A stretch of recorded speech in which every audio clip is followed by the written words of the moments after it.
خوش آمدید۔ آج ہم ایک بہت ہی دلچسپ کہانی پر بات کرنے والے ہیں۔ یہ کہانی ہے ترکی میں اردو زبان کی۔ ایک ایسا سفر جو ایک صدی سے بھی زیادہ پرانا ہے۔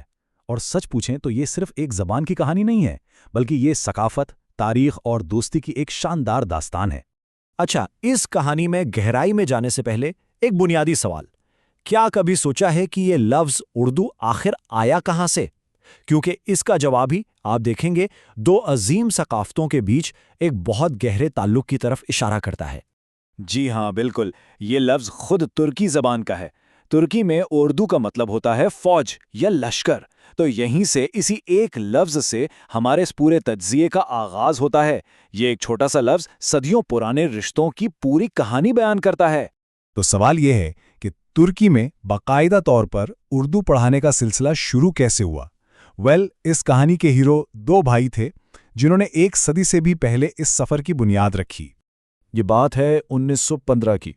دہلی کے دو بھائی عبدالجبار اور عبدالستار خیری استنبول یونیورسٹی پہنچے اور وہاں باقاعدہ اردو پڑھانا شروع کی۔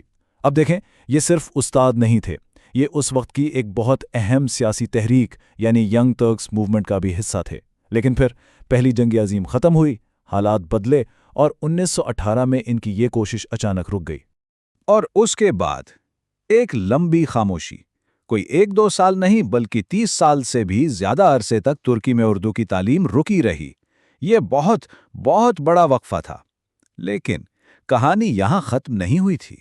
تو پھر اتنی دہائیوں کی خاموشی ٹوٹی کیسے؟ اردو کی واپسی کیسے ممکن ہوئی؟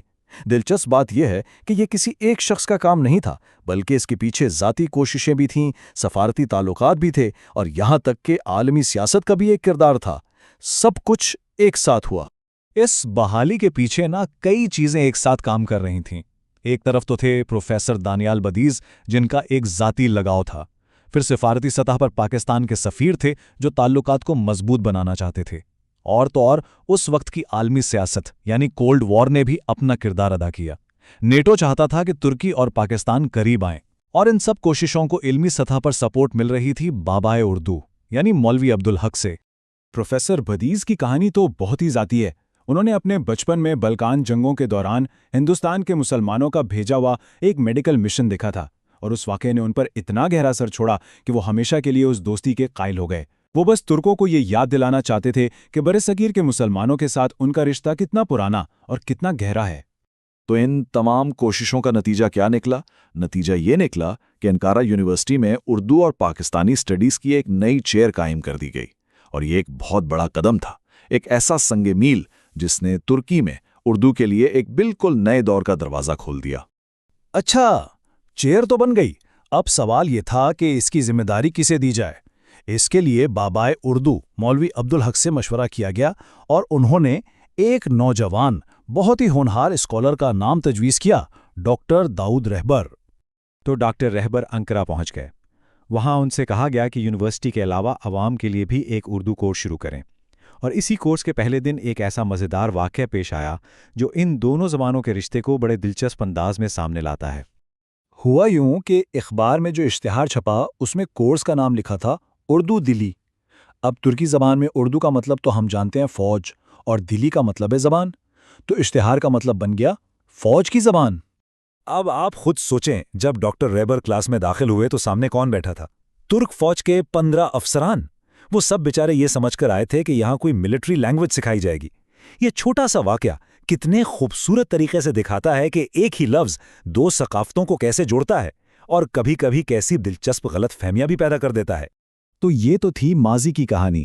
آئیے اب ماضی سے نکل کر آج کے دور میں آتے ہیں، دیکھتے ہیں کہ ان ابتدائی کوششوں کا پھل آج کس صورت میں موجود ہے۔ آج ترکی میں اردو زبان و ادب کے بہت مضبوط مراکز قائم ہیں جو اس ورثے کو شان سے آگے بڑھا رہے ہیں۔ آج کل ترکی میں اردو کے 3 بڑے گڑھ ہیں۔ سب سے پہلے تو استنبول یونیورسٹی، جہاں سے یہ سارا سفر 1915 میں شروع ہوا تھا۔ پھر ہے انقرہ یونیورسٹی، جو خاص طور پر ہند ترک تاریخ اور کلچر پر تحقیق کے لیے مشہور ہے۔ اور تیسرا بڑا مرکز ہے کونیا کی سلچوک یونیورسٹی، جو اب اردو کی تعلیم میں ایک بہت اہم نام بن چکی ہے۔ اور ان اداروں میں صرف زبان نہیں سکھائی جاتی، یہاں کے طلباء ادب، ثقافت، تاریخ، ہر چیز کا گہرا علم حاصل کرتے ہیں۔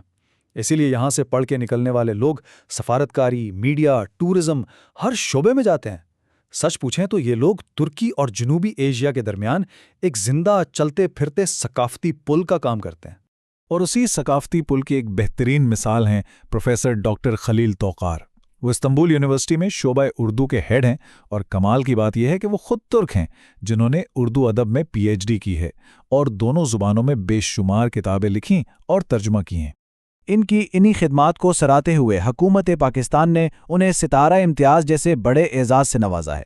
یہ ایوارڈ صرف ایک شخص کا اعزاز نہیں ہے، بلکہ یہ اس بات کا ثبوت ہے کہ یہ ادارے دونوں ملکوں کو ایک دوسرے کے قریب لانے میں کتنا اہم کردار ادا کر رہے ہیں۔ تو حاصل کلام یہ ہے کہ ترکی میں اردو کے یہ شعبہ جات صرف پڑھائی کی جگہیں نہیں ہیں، یہ کلاس رومز سے کہیں بڑھ کر ہیں۔ یہ صدی پرانے رشتے کے دھڑکتے ہوئے دل ہیں جو دو قوموں کو ادب، تاریخ اور مشترکہ ورثے کی ڈور سے باندھتے ہیں۔ تو آخر میں اگر ہم دیکھیں کہ یہ شعبے اتنے اہم کیوں ہیں، تو ان کی اہمیت 3 ستونوں پر کھڑی ہے۔ پہلا ہے ادبی تبادلہ، یعنی ایک دوسرے کا لٹریچر پڑھنا اور سمجھنا۔ دوسرا ثقافتی سمجھ بوجھ، جو لوگوں کو ایک دوسرے کے قریب لاتی ہے۔ اور تیسرا سفارتی مضبوطی، کیونکہ جب لوگوں کے دل ملتے ہیں تو ملکوں کے تعلقات خود بخود مضبوط ہو جاتے ہیں۔ یہ ادارے اصل میں کلچرل ڈپلومیسی کے حقیقی انجن ہیں۔ خیری برادران نے جو ایک چھوٹا سا پودا لگایا تھا، آج وہ ایک تناور درخت بن چکا ہے۔ ترکی میں اردو کا یہ سفر واقعی غیر معمولی ہے۔ یہ ہمیں یاد دلاتا ہے کہ زبانیں صرف بات چیت کا ذریعہ نہیں ہوتی، بلکہ یہ دلوں کو جوڑنے والے پل ہوتی ہیں۔ اب دیکھنا یہ ہے کہ یہ تاریخی رشتہ آنے والے وقت میں کون سی نئی منزلیں طے کرتا ہے۔